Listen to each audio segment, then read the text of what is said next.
আসসালামু আলাইকুম প্রিয় দর্শক, অবশেষে যা ভাবা হয়েছিল তাই হচ্ছে। সেটা হচ্ছে যে জামায়াতে ইসলামী তাদের নিবন্ধন ফিরে পাচ্ছে। এই নিবন্ধনের মামলাটা অনেক দিন ধরে আদালতে ঝুলেছিল। আওয়ামী লীগ যখন সরকারে ছিল প্রথম দফায়, তখন তারা 2013 সালে এই জামাতের নিবন্ধন হাইকোর্ট আদালতের একটা মামলার মাধ্যমে হাইকোর্ট সেটাকে বাতিল করেছিল। আমি যদি একটি হিস্ট্রিটা একটু আপনাদেরকে বলি, তাহলে মনে করতে পারবেন আপনারা যে এই রাজনৈতিক দলগুলোর নিবন্ধন দেওয়াটা শুরু হয় 111 গভর্নমেন্ট আসার পর থেকে। কারণ 111 গভর্নমেন্ট এসে বললো যে প্রত্যেকটা রাজনৈতিক দলের একটা নিবন্ধন থাকতে হবে এবং নিবন্ধিত রাজনৈতিক দলগুলো একটা প্রতীক নিয়ে নির্বাচন করতে পারবে। তখন 2008 নির্বাচন যেটা হয়েছিল, সেই নির্বাচনে কিন্তু জামাত ইসলামী তাদের নিজস্ব প্রতীক দাঁড়িপাল্লা নিয়ে নির্বাচন করেছিল। কিন্তু 2009 সালে এসে এই তরিকত ফেডারেশনের মহাসচিব তৎকালীন এবং তার সঙ্গে আরও প্রায় 20-25 জন ইসলামী ভাবধারার দলের নেতৃবৃন্দ হাইকোর্টে একটা রিট করে যে জামাতের নিবন্ধন পাওয়ার যোগ্য না, কারণ জামাতের অনেক কিছুই আমাদের সংবিধানের সঙ্গে সাংঘর্ষিক, আরপিওর সঙ্গে সাংঘর্ষিক, এরকম অনেক কিছু তারা বলেছে। এবং সেই প্রেক্ষিতে জামাত কিন্তু তখন তাদের নামও পরিবর্তন করেছিল। আগে দলটির নাম ছিল জামায়াতে ইসলামী বাংলাদেশ, পরে নাম চেঞ্জ করে তারা বলেছে যে বাংলাদেশ জামায়াতে ইসলামী। তারা কিন্তু নামও পরিবর্তন করেছিল, কিন্তু তাতেও শেষ রক্ষা হয়নি। 2013 সালে হাইকোর্ট 1 আগস্ট 2013 সালের 1 আগস্ট হাইকোর্ট জামাতের নিবন্ধনকে অবৈধ ঘোষণা করে। এই অবৈধ ঘোষণা করার পর তারপরে তারা আপিল করে, অমুক করে তমুক, এত বছর পরে, সেই 2013 সাল আর 2025 সাল, 12 বছর পরে এখন আপিল বিভাগ আজকে মানে 1 জুন 2025 আজকে জামাতকে নিবন্ধন ফিরিয়ে দেওয়ার জন্য আদেশ দিয়েছে। এখন এই আদেশের লিখিত কপি নির্বাচন কমিশনে যাবে, যাওয়ার পর জামাত তার নিবন্ধন ফেরত পেয়ে যাবে। তাহলে জামাত এখন হবে নিবন্ধিত দল। বাংলাদেশে নিবন্ধিত দলের সংখ্যা হলো 50টা। তো এই 50টা হলে জামাত আসলে পরে 51 নম্বর দল তারা হবে নিবন্ধিত হিসাবে। এটি হলো মূল ঘটনা। এখন এর মধ্যে কিন্তু আরও অনেক কিছু ঘটনা আছে। কি, জামাতকে যখন নিবন্ধন বাতিল করা হয় তখন কিন্তু তার প্রতীকটাকে বাদ দেওয়া হয় না। প্রতীক কিন্তু তখনও ছিল দাঁড়িপাল্লা নামের প্রতীক ছিল। তো এই প্রতীকটা বাদ দেওয়া হয় আরও কয়েক বছর পরে।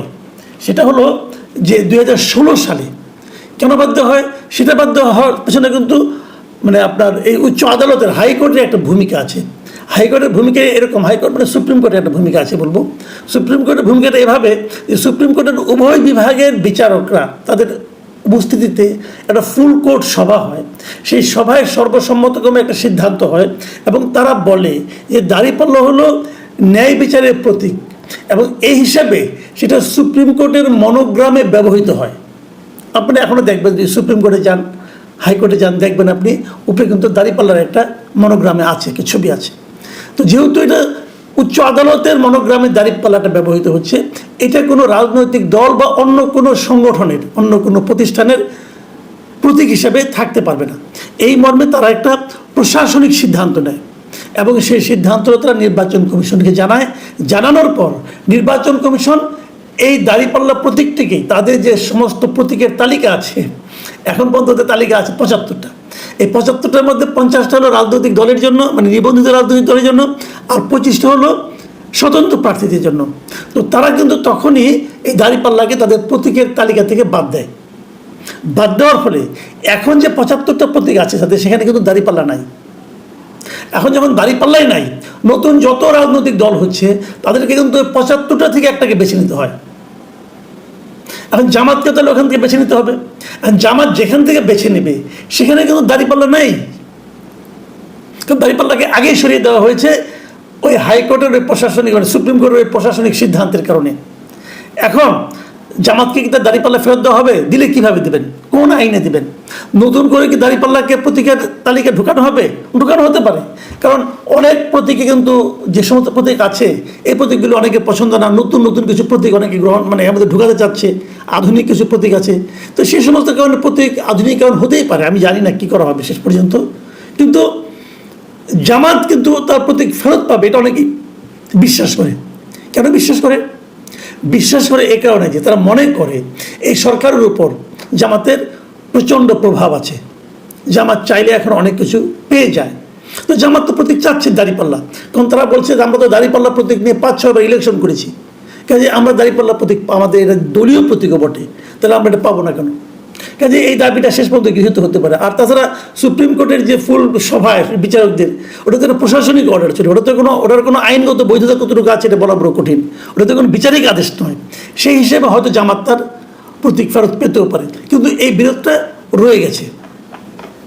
এখন 2-3টা প্রশ্নটা হলো যে জামাতকে যে কারণে নিবন্ধন বাতিল করা হয়েছিল, জামাতকে কিন্তু নিষিদ্ধ করা হয়নি। জামাতকে নিষিদ্ধ করা হয়েছিল আওয়ামী লীগ সরকার পতনের আগে মানে 2024-এর 1 অগাস্ট একটা নির্বাহী আদেশে তাদেরকে নিষিদ্ধ করা হয়। তারপর আওয়ামী লীগ সরকারের পতন ঘটলে পর আবার একটা নির্বাহী আদেশে জামাত তাদের বৈধতা ফেরত পায়। সব কিন্তু সরকার পরিবর্তনের সঙ্গে সঙ্গে অনেক কিছু কিন্তু ঘটে যাচ্ছে। আবার যে সরকার জামাতকে তার বৈধতা ফেরত দেয়, মানে ডক্টর ইউনূসের অন্তর্বর্তীকালীন সরকার, এই সরকারই আবার আরেকটা নির্বাহী আদেশে আওয়ামী লীগের রাজনৈতিক কর্মকাণ্ড নিষিদ্ধ ঘোষণা করে, ওটাও নির্বাহী আদেশে। তো এবং এই নিষিদ্ধ করার পরে নির্বাচন কমিশন আবার আওয়ামী লীগের নিবন্ধনকে স্থগিত করে। এই জিনিসটা আবার আমি বুঝি না, ঠিক মতো বুঝি না। কেন যে নির্বাচন কমিশনের কোনো রাজনৈতিক দলের নিবন্ধন স্থগিত করার কোনো বিধান আমি খুঁজে পাইনি আরপিওতে। আমি যতটুকু পড়েছি ওইখানে হয় আপনি একটা রাজনৈতিক দলের নিবন্ধন গ্রহণ করবেন অথবা বাতিল করবেন, কিন্তু স্থগিত করার কোনো অপশন আছে আমি দেখিনি। তো কোন ধারা বলে, কোন আইনে নির্বাচন কমিশন স্থগিত করার সিদ্ধান্ত নিল এটা আমি বলতে পারবো না। হয়তো আমার জ্ঞানের ঘাটতি আছে, যদি কেউ আমাকে বলে দেন আমার উপকার হবে আর কি।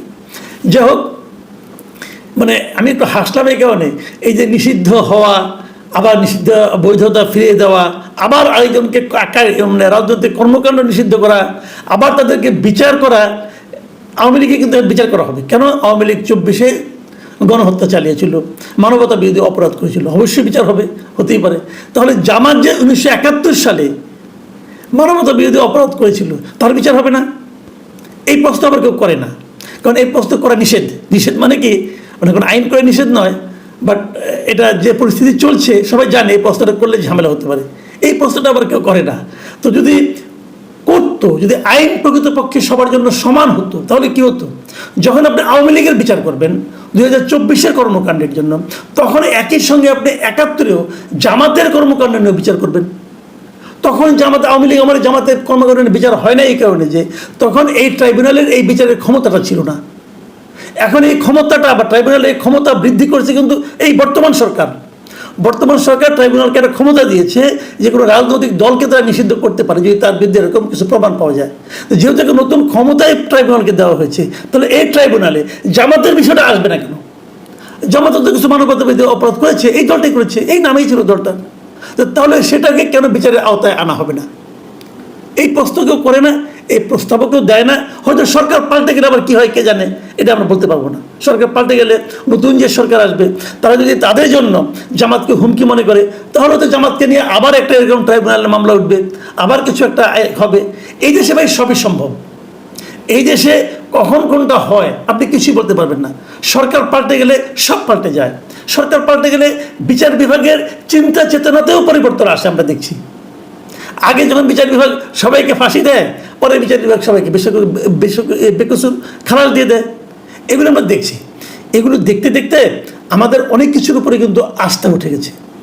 তবে সেই প্রসঙ্গ পরে আলোচনাটা হচ্ছে জামাতকে নিয়ে, জামাতের মানে প্রতীক প্রাপ্তি নিয়ে, নিবন্ধন ফেরত পাওয়া নিয়ে, আগামী নির্বাচনে অংশগ্রহণ নিয়ে, এবং পেছনে আসতে করে জামাতকে আপনার মানবতা বিরোধী অপরাধের জন্য বিচার করা হবে কিনা সেটা নিয়ে।